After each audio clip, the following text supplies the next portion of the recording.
ঢাকা শহরের পুরানো বুড়িগঙ্গা নদীর তীরে অবস্থিত ধোলাই খাল এলাকায় ১৯৬০ সালের দশকে গাড়ি এবং শিল্প যন্ত্রপাতির স্পেয়ার পার্টস ও ভ্যাকেন্ডেশন পার্টস ব্যবসা শুরু হয়। প্রাতিষ্ঠানিক শিক্ষা ছাড়াও এখানকার মানুষ নিজেরাই তৈরি করেছেন একটি রিকন্ডিশন যন্ত্রাংশের বিশাল বাজার, যা বাংলাদেশের লাইট ইঞ্জিনিয়ারিং শিল্পের অন্যতম চালিকা শক্তি।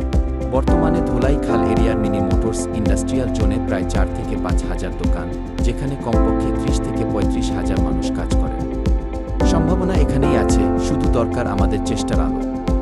যেগুলো আমরা বানাই মোটামুটি ওগুলা মোটামুটি চায়নার সাথে আমরা কাছাকাছি যেতে পারি। BMW কেন, যে কোনো গাড়ি, যে নর্মাল পজিশনের যে গাড়িগুলা পার্টগুলা সেগুলো আমরা পারি।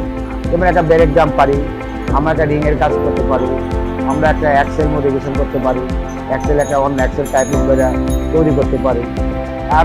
আর এরকম মনে করেন যে আমরা একটা গাড়ি মোটামুটি 20-25% কভার করতে পারি। তারা গড়ছে যন্ত্র, মেরামত করছে গাড়ি, টিকে আছেন নিষ্ঠা আর দক্ষতার জোরে। তবু এই বিশাল দক্ষতা আজও ছায়ায় ঢাকা। যদিও ১৯৬০-এর দশকে শুরু হয়ে শেনজেনের মতো শহরগুলো আজ সর্বোচ্চ অত্যাধুনিক টেক সিটি।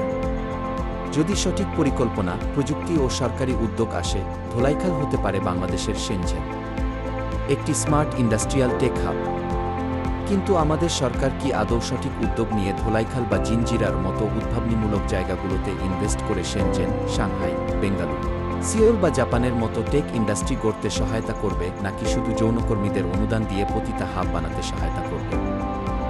একটু সুযোগ ও সহায়তা পেলে আমরাও আমাদের ভবিষ্যৎকে উজ্জ্বল করতে পারি। প্রয়োজন শুধু আমাদের সরকার, ব্যবসায়ী, রাজনীতিবিদ ও নির্বিশেষে সকলের সৎ ইচ্ছা ও সৎ সাহস।